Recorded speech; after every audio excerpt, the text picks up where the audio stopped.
removal of null production or removal of epsilon production, that is called as null production. While removing the null production, first we have to identify what are the non-terminals that derives to the null, that is derived to the epsilon. For example, it may be in the form of S maps to epsilon or A maps to epsilon. And if you want to remove that for each production, for example, when I want to remove A maps to epsilon, first we have to look for all productions whose right hand side contains this A. Identify wherever this A occurs in the right hand side and replace each occurrence of A in each of these productions to obtain the non-epsilon production. That is, we are going to assume that what will happen when A maps to epsilon in each of the productions where A appears in the right hand side, and that those resultant non-productions, non-epsilon productions must be added to the original grammar to keep the language of the same, to have the same behavior. That is, first we have to look where this A equal to epsilon occurs. Then wherever when A occurs in the right hand side of the production, replace with A by epsilon and look how it behaves, and that will be added to the existing production rules. Let's see an example. And this is the grammar we are having, where we are having three production rules where S maps to X, Y, X. I'll call it as production rule 1, and X maps to 0x or epsilon, and Y maps to 1y or epsilon. These three production rules. Now it is obvious that how many null productions are there? X maps to epsilon and Y maps to epsilon are two null productions that is available. So we need to remove these two null productions from the grammar.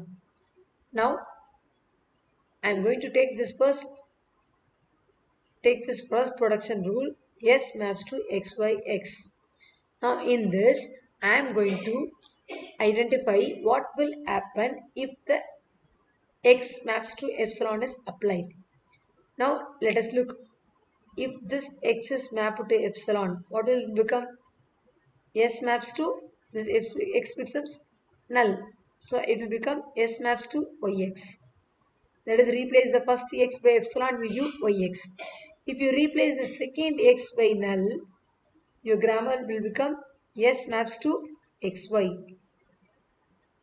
First I assume first x becomes null. Second I assume what will happen if the second x becomes null. Now what I am going to do is, what will happen if both will become epsilon. That is, both the x becomes epsilon, then s becomes y. Right?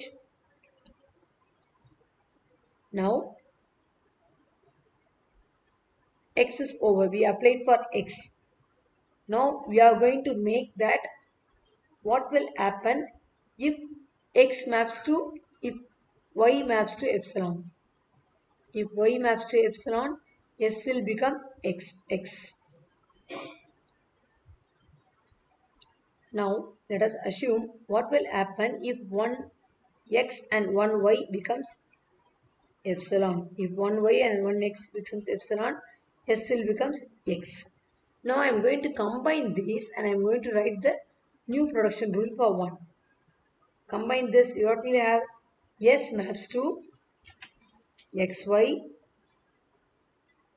or S maps to yx or xx or x or y.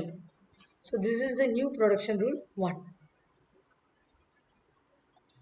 Now similarly, I am going to take the second production rule where x maps to 0x or epsilon.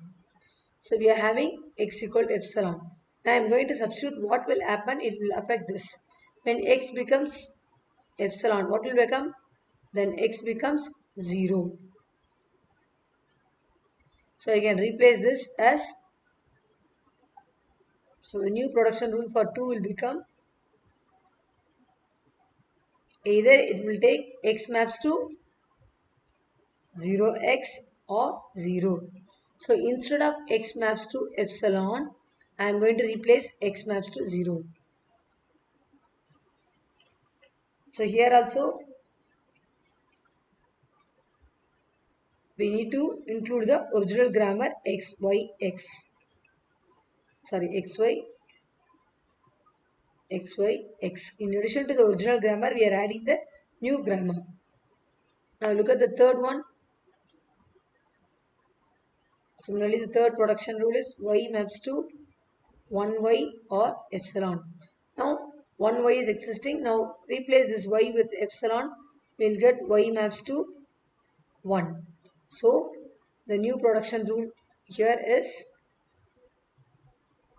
y maps to 1y or 1. So this is the new production rule. So I can write on the whole that what are the new production rule we have derived?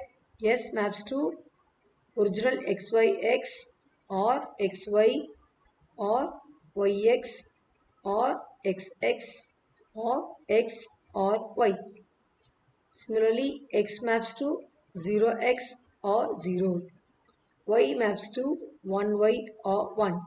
So this is the new production rule that what we got by eliminating the useless symbols.